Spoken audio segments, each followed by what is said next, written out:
Over trading নিশ্চয় কৰিছা চাগে, সেইটো কাৰণে ভিডিঅ'টোত আহিলা।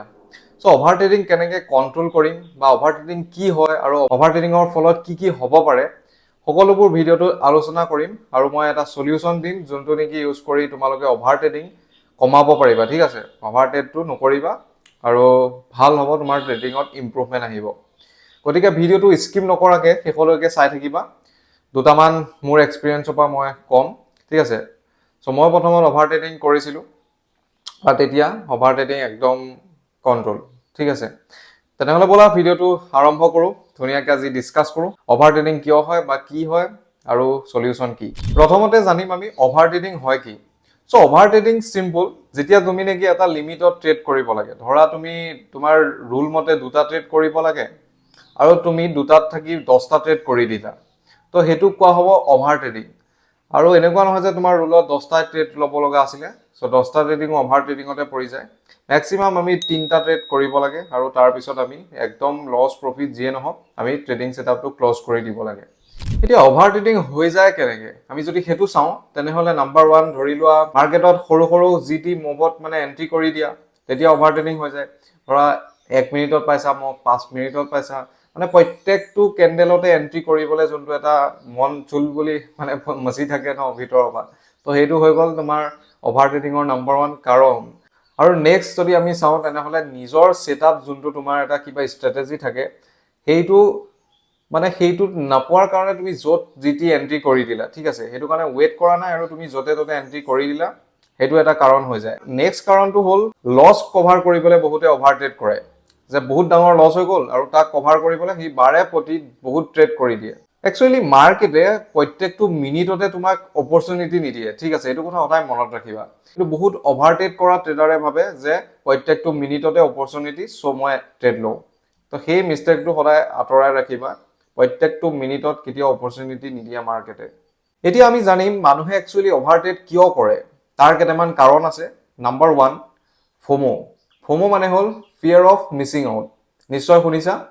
চ' ফোমত কি হয়, যেতিয়া নেকি ধৰি লৈছোঁ মই মাৰ্কেট তললৈ আহি আছে, ফল হৈ আছে আৰু তুমি ভাবিছা যে এইটো মই নল'লে মিছ হৈ যাব, এইটো মই লৈ লওঁ, এণ্ট্ৰি কৰি দিওঁ। এই যোনটো এটা মানে ইম'চনেলি এটা মানে তুমি নিজৰ ৰুল চুল পাহৰি গৈছা, দেখি আছা ফল হৈ আছে এণ্ট্ৰি কৰিয়ে দিলা, সেই বস্তুটোৱে অভাৰ ট্ৰেড কৰাই, ঠিক আছে। কাৰণ তুমি তেনেকৈ বাৰে প্ৰতি তুমি ফোমো এণ্ট্ৰি ল'বা, তাত তুমি লছ কৰিবা, আকৌ ট্ৰেড কৰিবা, আকৌ ফোমো এণ্ট্ৰি, তো ফোমো এণ্ট্ৰি আঁতৰাই দিয়া।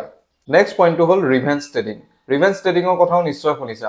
ৰিভেঞ্জ ট্ৰেডিং একচুৱেলি কি হয়, যে তুমি এটা ডাঙৰ লছ কৰিলা, ঠিক আছে। তুমি মাহটোত প্ৰথম দিনাখন ধৰা ডাঙৰ এটা লছ কৰিলা আৰু তাৰপিছত তুমি সেই লছটো কভাৰ কৰিবলৈ গৈ তুমি 10টামান ট্ৰেড লৈ ল'লা আৰু গোটেইকেইটা ট্ৰেড লোৱাৰ ফলত অভাৰঅল আৰু লছ তোমাৰ বাঢ়ি গ'ল, ঠিক আছে। সেইটো তুমি এভইড কৰা, যিমান পাৰা তুমি ৰিভেঞ্জ ট্ৰেডিং কৰিবলৈ নিবিচাৰিবা, এভইড কৰা। যদি তোমাৰ লছ হ'ল একচেপ্ট কৰা। নেক্সট পইণ্টটো হ'ল গ্ৰীড। গ্ৰীডৰ কাৰণে অভাৰ ট্ৰেড হয়। গ্ৰীড মানে ধৰি লোৱা তুমি এটা ট্ৰেড ল'লা, প্ৰফিট কৰিলা, 2টা ট্ৰেড ল'লা, প্ৰফিট কৰিলা, 3 নম্বৰ ট্ৰেডটোতো প্ৰফিট কৰিলা। তাৰপিছত তুমি ভাবিবা আৰে 3টা ট্ৰেডত মই প্ৰফিট কৰিছোঁ, মই পুৰা মাষ্টাৰ হৈ গ'লোঁ, তো মই আৰু কৰিম আৰু প্ৰফিট কৰিম। যোনটো গ্ৰীড, আমাৰ লোভ যোনটো মানে মাৰ্কেটৰ প্ৰতি, যে মই চব আজিয়ে লৈ যাম আৰু বেলেগ দিনা অপৰচুনিটি নাপাম, আজিয়ে লৈ যাম। চ' সেই অৱস্থাত সেই গ্ৰীডৰ কাৰণে তোমাৰ অভাৰ ট্ৰেডিং বাঢ়ি গৈ থাকে। চ' তুমি এইটোৱে একচেপ্ট কৰা যে মই যদি 3টা ট্ৰেড কৰাৰ ৰুল বনাইছোঁ বা 2টা ট্ৰেড কৰা এদিনত ৰুল বনাইছোঁ, সেই ৰুলটোৱে ফ'ল' কৰিম, লাগে মাৰ্কেট য'তেই নাযাওক যিয়ে নহওক মই ট্ৰেড নকৰোঁ। তো এইটো পইণ্টে সদায় তোমাক অভাৰ ট্ৰেডিঙৰ পৰা বচাই ৰাখিব। নেক্সট পইণ্টটো হ'ল কিছুমানে আকৌ ভাবে মানে এণ্টাৰটেইনমেণ্ট বুলি ভাবে ট্ৰেডিংটো, ঠিক আছে। মানে ট্ৰেডিং এটা বিজনেছ হয়, ঠিক আছে, তাক আমি বিজনেছৰ দৰে চাব লাগিব। তাক আকৌ এণ্টাৰটেইনমেণ্ট বুলি ভাবি কিছুমানে আকৌ এনেই ট্ৰেড লয়, খেল বুলি ভাবে, মানে খেল কিবা গেম সেনেকুৱা ভাবে, এনেই ট্ৰেড লৈ থাকে। তো সেইটো কৰিলেও তোমাৰ একদম অভাৰ ট্ৰেডিঙৰ চিকাৰ হৈ যাবা, চব ৱেষ্ট মানে। চ' এইখিনি এভইড কৰি চলিবা। চ' এতিয়া লাষ্টত মই কথা ক'বলৈ লৈছোঁ যে অভাৰ ট্ৰেডিংটো কণ্ট্ৰল কেনেকৈ কৰিম, সেইটোৱে মেইন টপিক, ঠিক আছে। অভাৰ ট্ৰেডিং আমি কণ্ট্ৰল কেনেকৈ কৰিব লাগে। অভাৰ ট্ৰেডিং কণ্ট্ৰল কৰিবলৈ কেইটামান পইণ্ট কম, ধুনীয়াকৈ নোট কৰি ল'বা। নাম্বাৰ 1 পইণ্টটো হৈ গ'ল ডেইলি যোনটো ট্ৰেডিঙৰ লিমিট থাকে ট্ৰেড লোৱা, সেইটো তুমি যিমান পাৰা সিমান কম ৰাখিবা। মই কৈছোঁ প্ৰথমতে 3টা ট্ৰেড খুব মেক্স টু মেক্স ৰাখিবা, কিন্তু পৰা হয় যদি 2টাই ৰাখিবা। বা এটা, ঠিক আছে, বহুতে এটা ৰাখে, মই এতিয়া এটা ৰাখি আছো, তো এটাত মই ট্ৰেড লওঁ, যদি প্ৰফিট হ'ব নহ'লে যি হয় হ'ব, আৰু যেতিয়া অলপ অপৰচুনিটি ভাল থাকি যায় তেতিয়া মই দুটাই যাওঁ, তাৰ ওপৰত মই ট্ৰেড চেড নকৰোঁ মানে, ঠিক আছে। আৰু লাষ্টত মই কওঁ যে অভাৰ ট্ৰেডিঙৰ ফলত একচুৱেলি কি কি লোকচান হ'ব পাৰে।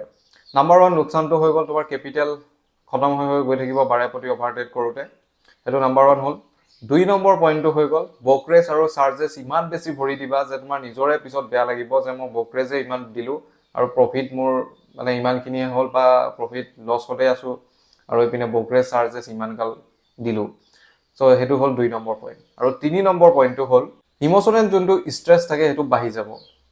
ইম'চনেল ষ্ট্ৰেছ বাঢ়িলে আৰু ট্ৰেড কৰোঁতে বহুত প্ৰব্লেম দিব, ঠিক আছে। আৰু নেক্সট দুটা পইণ্ট আছে এনেকুৱা, এটা হৈ গ'ল তোমাৰ ট্ৰেডিং প্লেনটো বহুত বেয়া হৈ যাব, নেক্সট বাৰৰ পৰা যেতিয়া ট্ৰেডিং কৰিব বহুত বেয়া হৈ যাব, ঠিক আছে।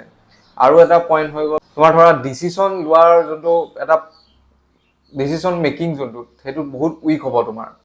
চ' মই এইটোৱে ক'ম যে অভাৰ ট্ৰেডিঙৰ পৰা দূৰত থাকিবা, যিমান পাৰা সিমান মোৰ যিকেইটা পইণ্ট ক'লোঁ সেইকেইটাৰ ওপৰত ধ্যান দিবা, ৰুল বুকত লিখি ল'বা যে নকৰোঁ মানে নকৰোঁ, সন্মুখত এখন লগাই ল'বা, য'ত ট্ৰেড কৰা তাৰ সন্মুখত লগাই ল'বা যে মই অভাৰ ট্ৰেড নকৰোঁ।